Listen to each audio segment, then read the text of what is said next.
अस्सलाम वालेकुम गाइस, मेरा नाम है फ़ाइका, आपको अपने चैनल मैथमेटिक्स लर्नर पे वेलकम करती हूँ। आज का मेरा टॉपिक है प्रोपोर्शन। प्रोपोर्शन जो है वो रेशो से बिल्कुल कनेक्टेड है, कंसर्न्ड है, इसीलिए मैं उसके फ़ौरन बाद उस वीडियो के फ़ौरन बाद ये भी अपलोड कर रही हूँ।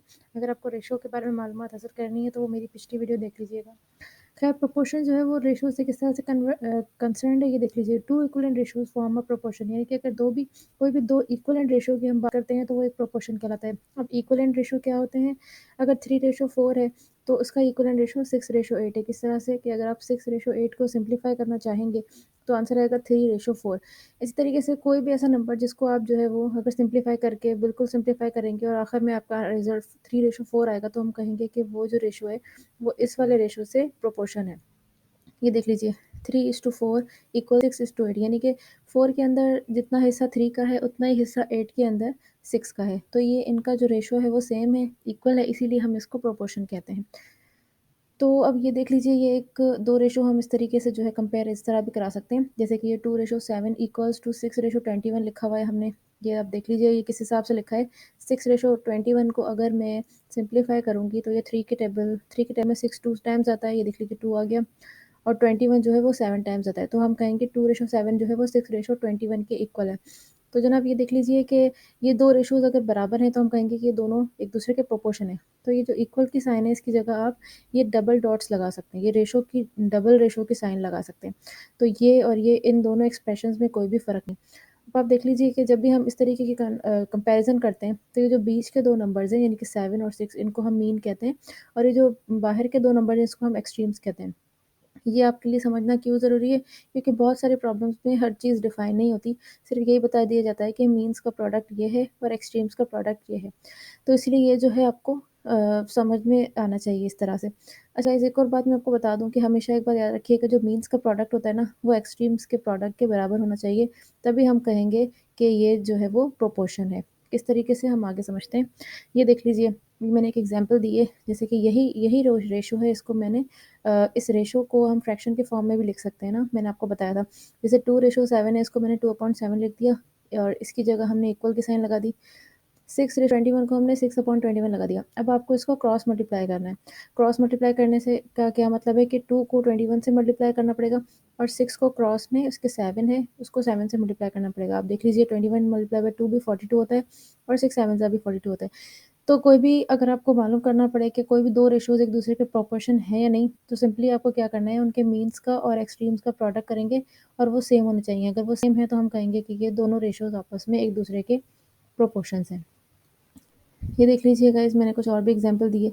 ये अगर अच्छा हाँ, एक और बात और, अब ये जो 1:2 है वो 2:4 के बराबर है। किस तरह से कि अगर 2:4 को मैं सिम्प्लीफाई करना चाहूँ तो 2 1 ज़ा 2 हो जाएगा, 1 आ जाएगा और 4 जो है वो 2 के टेबल में 2 टाइम्स आता है। तो ये 1:2 2:4 के बराबर हो जाएगा। यहाँ पे आप एक चीज़ कॉमन देख सकते हैं, यहाँ पे 2 है वो कॉमन है, वो इस एक्सप्रेशन में भी है और इस एक्सप्रेशन में भी। तो अगर कभी ऐसा हो कि जो मीन्स हैं वो जो है अगर एक ही हो, यानी कि नंबर एक ही हो, तो हम उसको कहते हैं कि 2 जो है वो मीन प्रोपोर्शन है।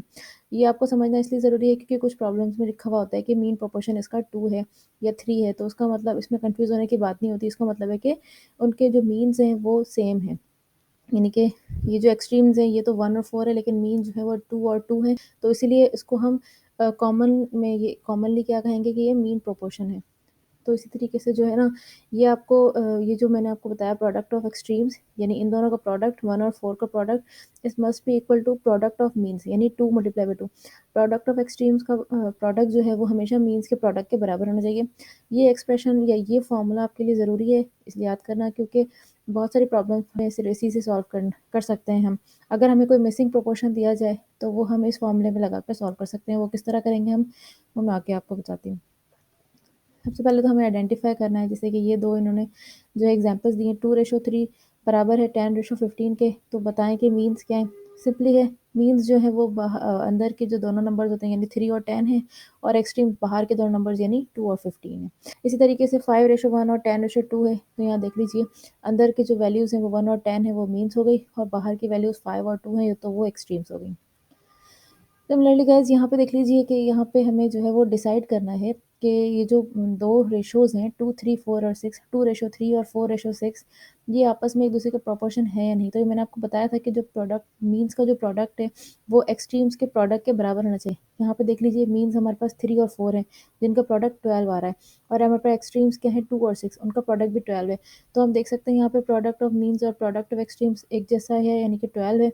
इसका मतलब है कि ये जो दोनों रेशियोज़ हैं ये आपस में एक-दूसरे के प्रोपोर्शन है। सिमिलरली गाइस एक और एग्ज़ाम्पल देख लीजिए 5, 10, 15 और 20।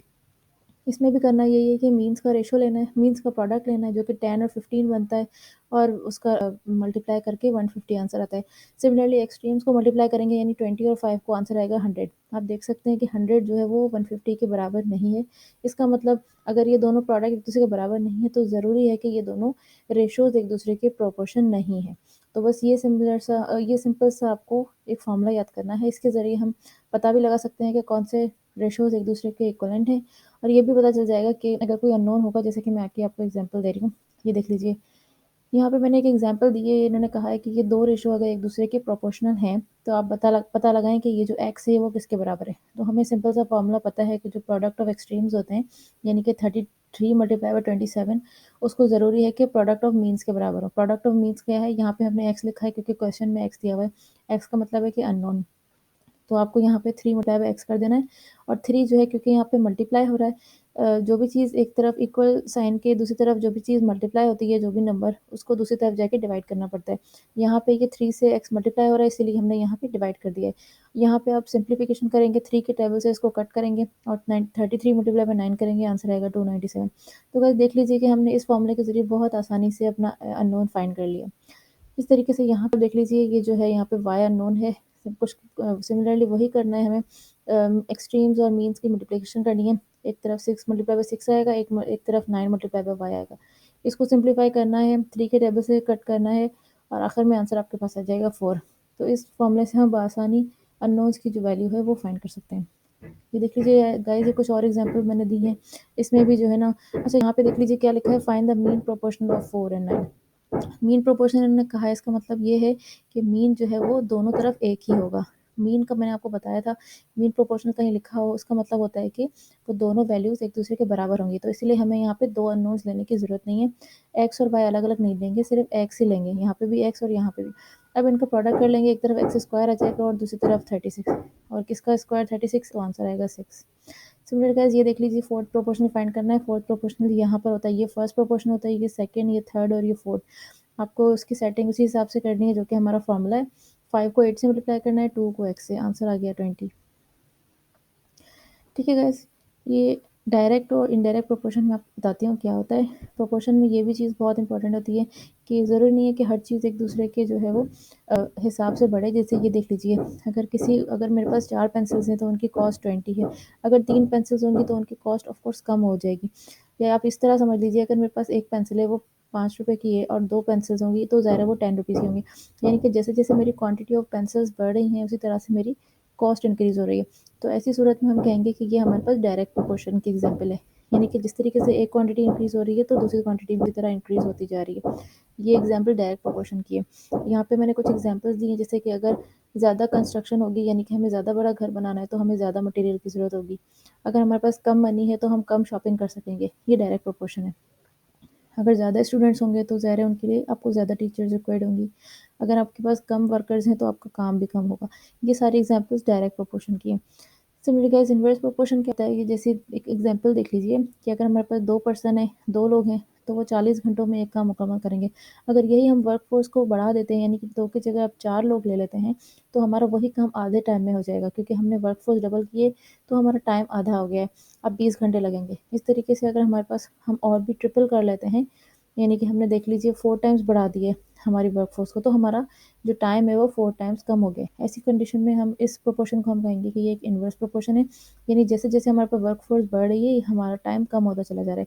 तो जनाब ये एक इनवर्स प्रोपोर्शन की एग्ज़ाम्पल है। सिमिलरली ये कुछ और एग्ज़ाम्पल्स हैं, लेस स्पीड है। अगर हमारे पास स्पीड कम है तो हमें मंज़िल तक पहुँचने में ज़्यादा टाइम लगेगा। अगर हमारे पास इसी की एग्ज़ाम्पल या रिवर्स एग्ज़ाम्पल, अगर हमारी स्पीड तेज़ है, तो हमें कम टाइम लगेगा कहीं पहुँचने में।